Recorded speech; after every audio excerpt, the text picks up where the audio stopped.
सर्वेभ्यो नमो नमः। देखिए, आज के जो क्लास का विशेषत्व है वो समाज के विषय में है। तो समाज के विषय में हम थोड़ा सामान्य जो परिचय है वो देंगे। अभी बिहार के स्कूलों में जो है कि छुट्टी चल रहा है कि गर्मी का जो छुट्टी है, तो इसीलिए कुछ बच्चे देखिए परेशान भी है क्योंकि उसको फर्स्ट टर्म एग्ज़ाम भी देना है। तो उसमें से क्या है, टेक्स्ट तो हो ही जाता है, माने किताब के जो बिंदु रहते हैं तो वो तो सब पढ़ ही लेते हैं, मगर ये जो माने ग्रामर वगैरह कुछ रहता है उसमें सबको दिक्कत आ जाता है। तो इसीलिए आज समाज के विषय में थोड़ा हम चर्चा करेंगे और संक्षिप्त सार में हम करेंगे कि जो आता है समझ लीजिए एकदम ऊपर ऊपर क्वेश्चन, तो वही आज शुरू करेंगे। ये 9 और 10 कक्षा दोनों के लिए है कि बोर्ड एग्ज़ाम के लिए जो अभी प्रिपरेशन ले रहे हैं 10th के लिए, उसका माने उसके लिए भी है और 9 के लिए तो अवश्य है। तो देखिए, ये जो समास है, ये समास क्या है, तो इसके विषय में हम पहले चर्चा करते हैं। समास क्या है उसके बारे में पहले जानते हैं। तो देखिए, बताया जा रहा है कि समास है। समास किसे कहते हैं ना, लिखा हुआ है दो या दो से अधिक समर्थ शब्द को मिलाकर एक शब्द बनाने की प्रक्रिया को समास कहते हैं। इसको थोड़ा आसान तरीके से समझाते हैं कि समझ लीजिए दो पद ले लिए या दो से ज़्यादा कोई पद ले लिए और उसको मिलाकर जब एक पद में उसको रूपांतरित कर देते हैं, उसको समास कहते हैं। जैसे समझ लीजिए राम एक है, माने पद है, कृष्ण एक पद है ना, और समझ लीजिए अर्जुन एक पद है। तो इसको मिलाकर हम जब कर देंगे कि राम कृष्ण अर्जुना, ऐसा कर देंगे एक साथ, ठीक है, तो वो वाला क्या कहलाएंगे ना, समास कहलाएंगे।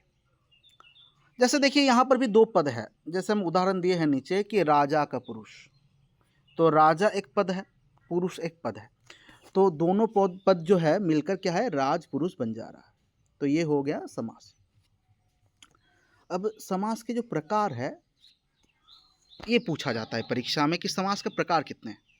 तो आप बोलिएगा कि समास जो है 4 प्रकार का मिलता है। वो 4 प्रकार का क्या क्या है? एक है अव्ययी भाव समास, एक है तत्पुरुष समास, एक है कर्मधारय, मतलब कर्मधारय तो उसका भाग है, मतलब मूल जो है वो उसको बता देते हैं। अव्ययी भाव, तत्पुरुष, द्वंद्व और बहुप्रीहि, ये 4 मूल समास है। आपको अगर परीक्षा में पूछा जाए, देखिए संस्कृत की कक्षा है इसीलिए संस्कृत के अनुसार बताना है कि हिंदी के माने दबाव में आके हिंदी वाला लिख दीजिएगा, ये नहीं चलेगा एग्जाम में, ठीक है। आपको संस्कृत वाला ही लिखना है। तो संस्कृत में 4 मान्यता है, तो 4 ही मान कर चलना है और परीक्षा में आए तो समास 4 प्रकार का बताना है। क्या क्या है? एक है अव्ययी भाव, 2 है तत्पुरुष, 3 है द्वंद्व, 4 है बहुप्रीहि।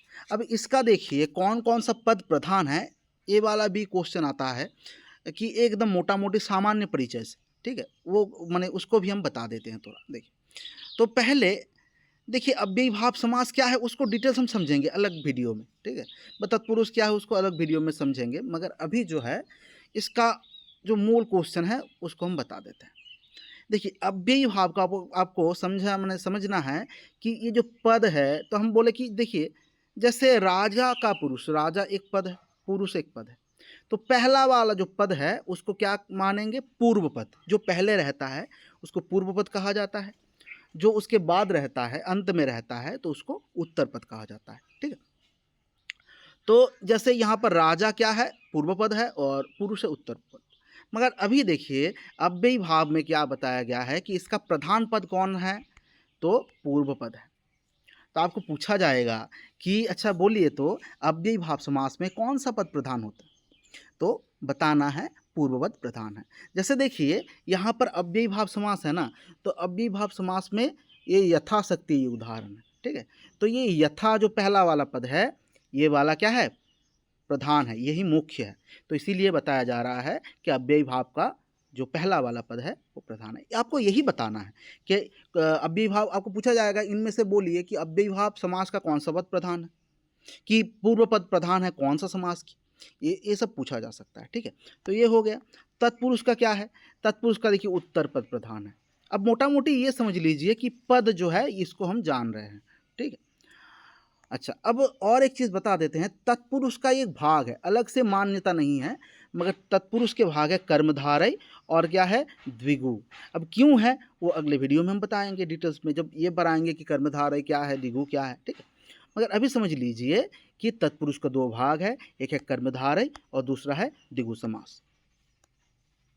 तीसरा देखिए द्वंद्व समास। द्वंद्व समास में जो है देखिए प्रधान पद जो है वो दोनों पद ही है, माने पूर्व पद और उत्तर पद दोनों पद ही प्रधान होते हैं। तो ये क्या है, द्वंद्व। बहुब्रीहि, बहुब्रीहि देखिए अन्य पद प्रधान होता है। अन्य पद मतलब देखिए, अगर अन्य पद मतलब यहाँ पर जो निहित है, यहाँ पर जो लिखा हुआ है उसको ना मानकर दूसरा कोई पद का बोध हो जाना। जैसे यहाँ पर क्या लिखा है, दसानन।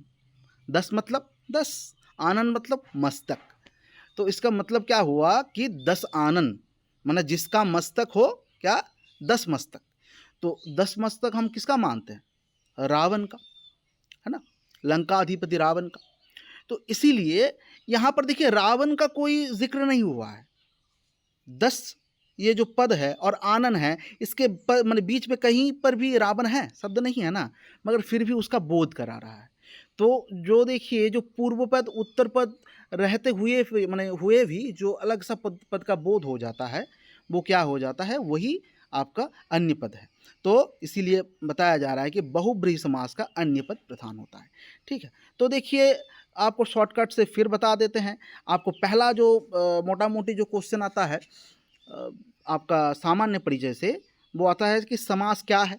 तो समास बोलिएगा कि दो या दो से अधिक पद से बना जो एक क्या है, जो संक्षिप्तकरण, मतलब दो से अधिक पद हो मगर उसको क्या है संक्षिप्त कर दे, छोटा कर दे, तो उसको क्या है समास कहेंगे। और समास जो कितने प्रकार का है, 4 प्रकार का है। क्या क्या है, अव्ययी भाव है, तत्पुरुष है, द्वंद्व है और बहुप्रिय। तो ये 4 समास हो गए।